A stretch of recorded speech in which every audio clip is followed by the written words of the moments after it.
Welcome back to the Dad Days. This is Josh, and today I'm going to be showing you how to clean and reuse a trach.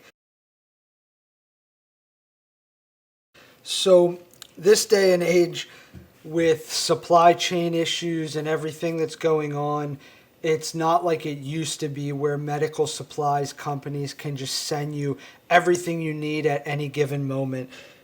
Right now, it's really hard to get a trach more than once a month, one trach once a month, depending on where you live and just your location and everything. Where we live, I can't get more than one trach a month.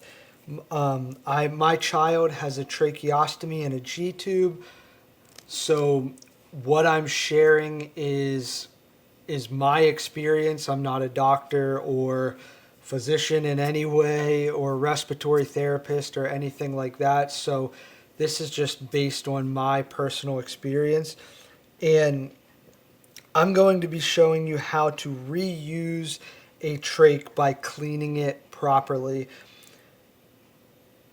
In an ideal world, you would be able to change your child's trach every week, every other week at least. And if you're only receiving one trach a month, that's obviously not possible. So we have multiple trachs and we can clean them.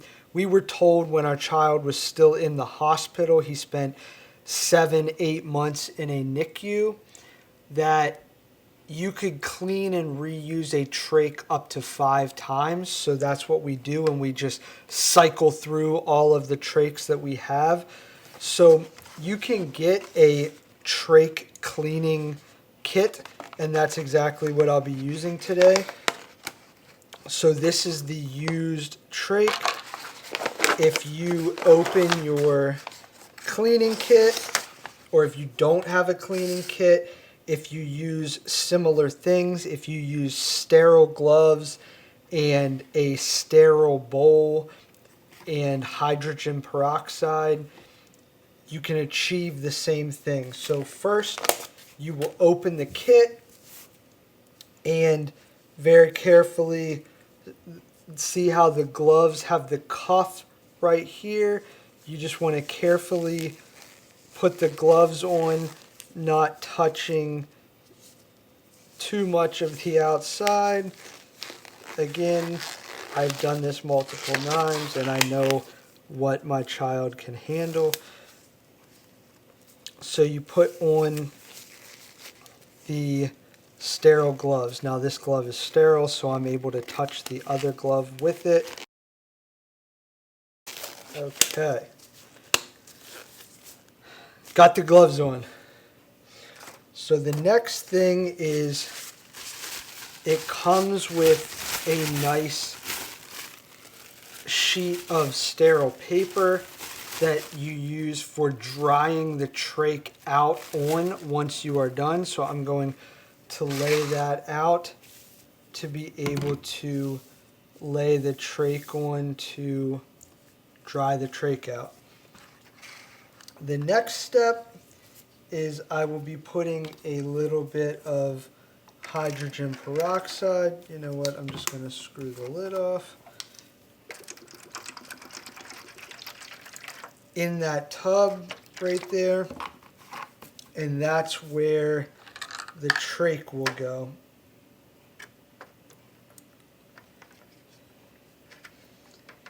You want to make sure that it gets all inside of the trach.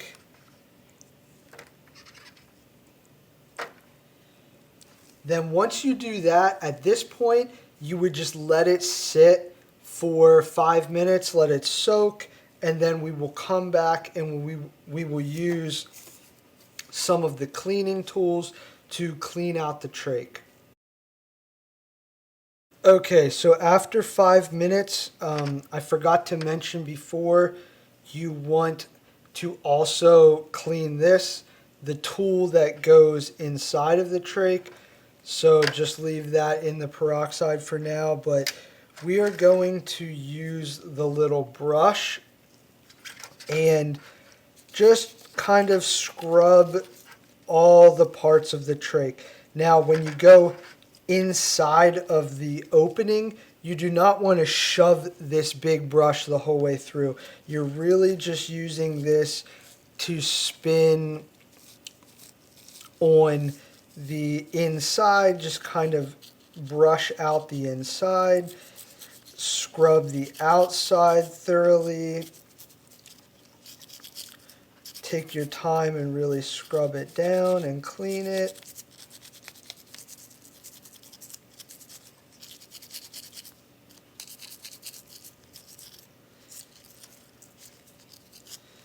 Dip it in the peroxide. Make sure that it's damp with peroxide as you're doing it. Spin it around again. Kind of flush out the trach again from the inside. Okay. Now we're going to use, it comes with a couple pipe cleaners or trach cleaners. So we just, I was told that you don't want to ream them back and forth inside of the trach. You just want to push them through one way. It might be hard to see in the camera, but it did get, I'll try and put it right there. You can see a little bit of yellow on the end of the pipe cleaner. So there was definitely some gunk in there. Again, you don't want to force this with too much force. You just want to push it through to the best of your ability. That one's giving me a little trouble, so I'm not going to force it. I'm going to use the other pipe cleaner and do it again. I don't want anything to happen to the trach. I'm going to push it through the trach a few times. Dip it back in the water or the peroxide again. Push it through a couple more times. Flush out the trach again, just by dunking it completely under, submerging it, and allowing peroxide to pass through. And that's pretty good. That's pretty good. So I will set this right here, and now I'll use the brush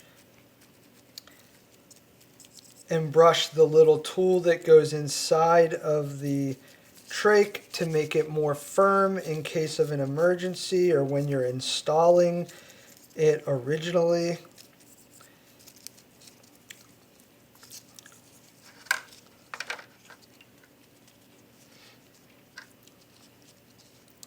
Okay. Now I'll set those right there on the paper. I'm going to empty this tray and put some sterile water into this tray, and then we will rinse the trach off and then let it to dry for good, and then it will be ready to use again. Okay. Put the trach and the tool back in. Just give it a good slosh in the water. Give it a good rinse. Once it's rinsed, you can set it back on the sheet to dry. And you're good to go. That's really all there is to it. You just want to be careful and sterile as you're doing it. You use hydrogen peroxide to do the first soak and clean. You scrub it good with the peroxide carefully as to not damage it. Then you use sterile water to rinse it off. Let it completely air dry. And then you can even wrap it up inside of this sheet to put it back in its container and label it as how many times you've used it, and you're good to go. Thank you so much for tuning in, and as always, stay tuned for more Dad Days.